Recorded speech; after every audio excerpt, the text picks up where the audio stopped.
C'est en présence des représentants du PNUD, du FONARED, des secrétaires généraux de l'administration publique, de directeurs généraux des entreprises de l'État, ainsi que des cadres de l'ANAT, du FONAT, du CTC, du CAFI et de plusieurs experts de l'environnement que le ministre d'État en charge de l'aménagement du territoire, Maître Guy Loando Mboyo, a procédé au lancement officiel de l'atelier de validation des étapes de finalisation du schéma national d'aménagement du territoire, SNAT, ce mercredi 23 avril 2025. Tout en souhaitant plein succès à cet atelier, je vous exhorte à travailler avec beaucoup d'assiduité et d'abnégation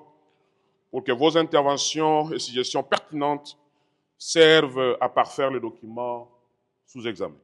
Placé sous le haut patronage de son Excellence, Monsieur le Président de la République, chef de l'État, Félix Antoine Tshisekedi Tshilombo, sous les auspices de son Excellence Madame Judith Suminwa Tuluka, Première ministre, chef du gouvernement, cet atelier marque une étape décisive dans les processus des réformes territoriales en République démocratique du Congo. Le ministre d'État en charge de l'aménagement du territoire, Maître Guy Loando Mboyo, a rendu un vibrant hommage au Président de la République ainsi qu'à la Première ministre pour l'importance stratégique qu'ils accordent à ces secteurs clés du développement de la RDC. L'aboutissement de ce processus, ce sera très crucial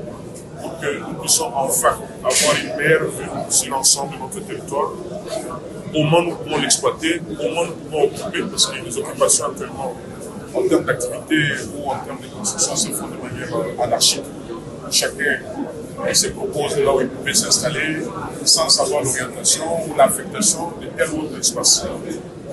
Il y a des projets, que ce soit dans le secteur public, que ce soit dans le secteur privé, des projets structurants, comme des gros ouvrages, des aéroports, la tracée de routes, toutes ces choses doivent se faire en principe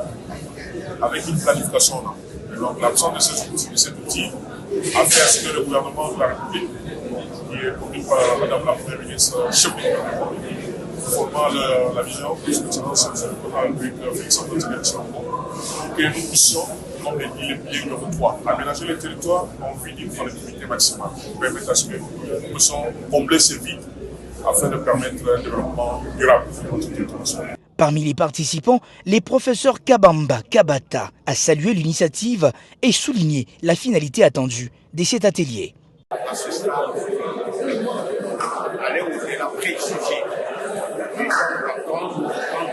valider les poches techniques. Les poches techniques, le travail qui est fait vise à ce que nous puissions ici, fin de l'année,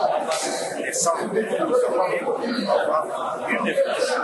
du plan national du plan national, du schéma national d'aménagement qui pourra être soumis à la validation des parties prenantes avant d'entamer les processus politiques. La rencontre s'est clôturée par une photo de famille, venant sanctionner ces moments cruciaux qui tracent les contours d'un développement national structuré, planifié.